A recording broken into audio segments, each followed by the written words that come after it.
Assalamualaikum warahmatullahi wabarakatuh. Di sini kelompok kami akan mempresentasikan tentang regresi linear berganda. Di sini kami analisis pengaruh suhu sekitar, tekanan atmosfer, kelembaban relatif, dan vakum buang terhadap keluaran energi listrik. Sebelumnya perkenalkan nama anggota kelompok kami. Saya Rauda Yasmin Wazali dengan NIM 090 2022 1040. Saya Risa Nur Harisma dengan NIM 0902022104. Saya Rizka Aprilia Putri dengan NIM 0902022142. Sebelumnya, apa itu regresi linear berganda? Regresi linear berganda adalah suatu model yang mana melibatkan lebih dari satu variabel independen yang digunakan untuk mengetahui arah dan seberapa besar pengaruh variabel independen terhadap variabel dependen. Berikut ini rumusan masalah. Pertama, apakah suhu sekitar berpengaruh terhadap pengeluaran energi listrik? Kedua, apakah tekanan atmosfer berpengaruh terhadap pengeluaran energi listrik? Ketiga, apakah kelembaban relatif berpengaruh terhadap pengeluaran listrik? Keempat, apakah vakum buang berpengaruh terhadap pengeluaran energi listrik? Dan yang terakhir, apakah suhu sekitar, tekanan atmosfer, kelembaban relatif, dan vakum buang berpengaruh terhadap pengeluaran energi listrik? Ini akan disimulasikan ke dalam SPSS. Di sini variabel Y, X1, X2, X3, dan X4. Pertama-tama, tekan pilihan analis, regression, lalu linear. Untuk kolom dependen diisi dengan variabel Y, lalu untuk kolom dependen diisi dengan variabel independen X1, X2, X3, dan X4. Lalu pilih kolom statistik. Tentang collinearity diagnostik, ini digunakan untuk mengeluarkan hasil dari uji multikolinearitas. Lalu untuk kolom residual, centangi Durbin-Watson. Durbin-Watson ini digunakan untuk mengeluarkan hasil dari autokorelasi. Lalu pilih untuk plots. Di kolom scatter 1/1, kolom untuk Y diisi dengan S-resid, lalu untuk kolom X-nya diisi dengan Z. Lalu untuk kotak standaris residual plot, centangi normal probability plot untuk mengeluarkan hasil dari uji normalitas residual. Lalu untuk scatter 1/1 ini digunakan untuk menghasilkan hasil uji heteroskedastisitas.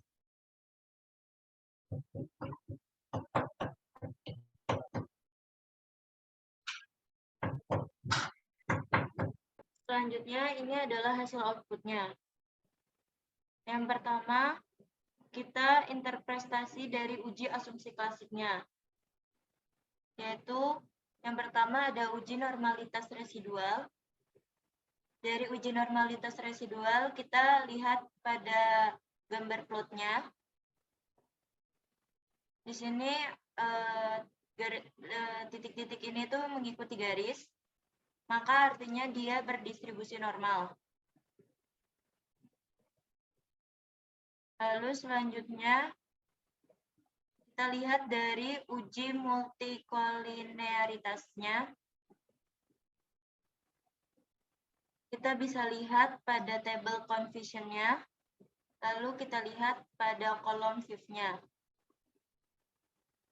Di sini pada kolom fifth-nya kita bisa lihat ada 7,011, 4,408, 1,847, 2,275.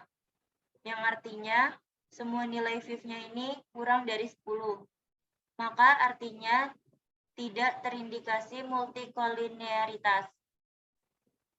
Lalu selanjutnya kita lihat pada uji heteroskedastisitasnya.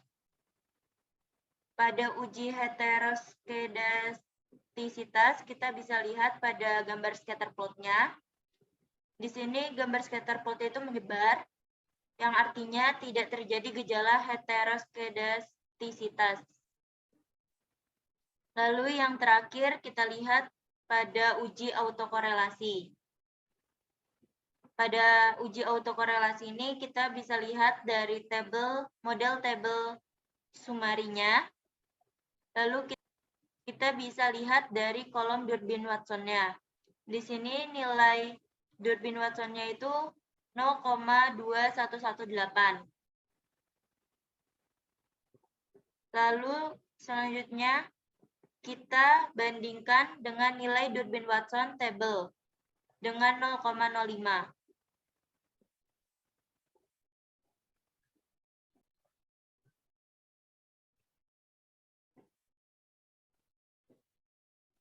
Nilai Durbin-Watson akan dibandingkan dengan nilai Durbin-Watson table dengan 0,05, yaitu Durbin-Watson upper atau DU dengan Durbin lower atau DL. Lalu didapatkan nilai DU-nya itu sebesar 1,3357. Selanjutnya, Durbin lower-nya senilai 1,7200.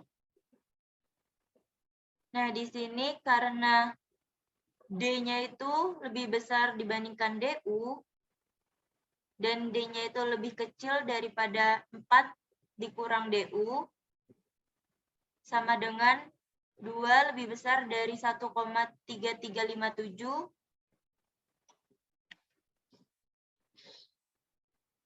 sama dengan 2,11781 lebih besar daripada 1,3357, dan lebih kecil daripada 4 dikurang 1,3357, atau jika kita hasilkan yaitu senilai 2,6643. Maka hasilnya itu adalah tolak H0 yang memiliki arti tidak terjadi gejala autokorelasi.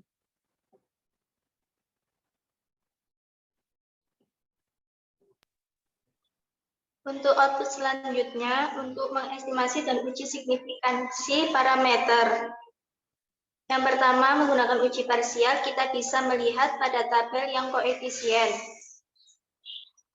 Lalu kita bisa lihat yang kolom signifikan itu.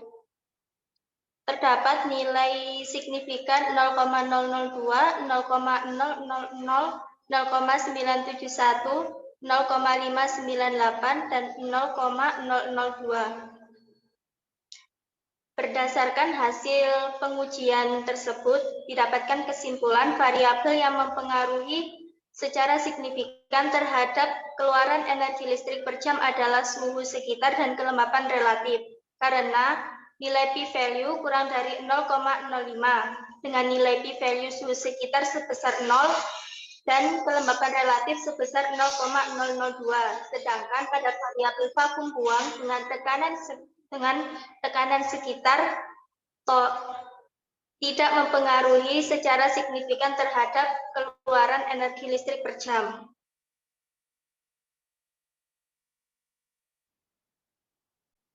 Untuk output selanjutnya menjelaskan tentang uji serentak. Kita bisa lihat pada tabel ANOVA.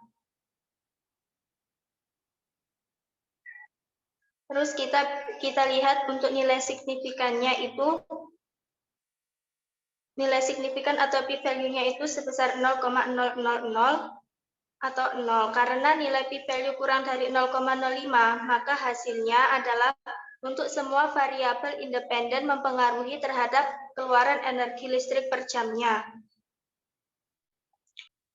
Untuk selanjutnya kita bisa lihat persamaan regresi pada tabel koefisien. Untuk persamaan regresinya, Y sama dengan 617 min 2,412 AP plus 0,005V min 0,097 AP min 0,2222 RH. Dari hasil persamaan di atas didapatkan hasil tiap-tiap nilai koefisien. Untuk suhu sekitar, setiap kenaikan satu nilai variabelnya akan menurunkan nilai keluaran energi listrik per jam sebesar 2,41. Lalu untuk setiap kenaikan satu nilai variabel vakum buang akan menaikkan nilai keluaran energi listrik per jam sebesar 0,005. Setiap kenaikan satu variabel tekanan atmosfer akan nilai keluaran energi listrik per jam sebesar 0,097. Dan yang terakhir, untuk nilai koefisien kelembapan relatif, setiap kenaikan satu nilai variabelnya akan menurunkan nilai keluaran energi listrik sebesar 2222.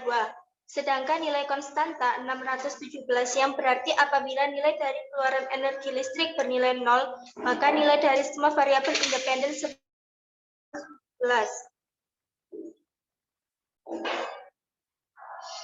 Untuk selanjutnya, koefisien determinasi.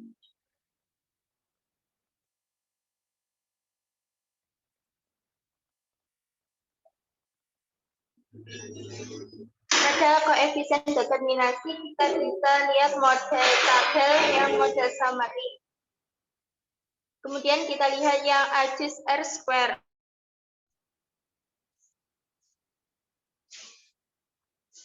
Didapatkan nilai dari adjust R square sebesar 0,925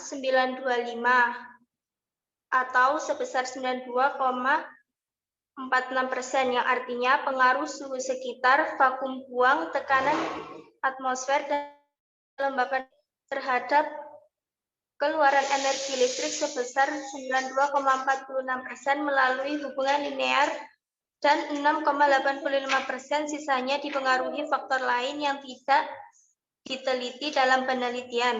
Ini menunjukkan bahwa model mampu menjelaskan dengan baik dengan besar 92,46%. Gitu kan. Menggunakan adjust R square karena nilai yang dihasilkan lebih akurat dan tepat, atau 0,925. Karena mendekati 1, maka model yang digunakan sangat baik untuk menjelaskan pengaruh antara semua variabel X terhadap variabel Y. Selesai. Jadi kesimpulannya yaitu setiap kenaikan satu nilai variabel suhu sekitar akan menyebabkan penurunan pengeluaran energi listrik per jam sebesar 2,412. Lalu untuk kenaikan satu nilai variabel vakum buang akan meningkatkan nilai pengeluaran energi listrik per jamnya sebesar 0,005. Sedangkan kenaikan satu nilai variabel tekanan atmosfer akan menurunkan nilai pengeluaran energi listrik per jamnya, yaitu sebesar 0,097. Lalu yang terakhir yaitu kenaikan satu nilai variabel kelembapan relatif yang akan menurunkan nilai pengeluaran energi listrik per jamnya sebesar 0,2222. Didapatkan 92,46% nilai adjust R square, yang artinya pengeluaran energi listrik per jam dipengaruhi oleh suhu sekitar, vakum buang, tekanan atmosfer, dan kelembapan relatif. Sekian dari kelompok kami, kurang lebihnya kami mohon maaf. Wassalamualaikum warahmatullahi wabarakatuh. Terima kasih.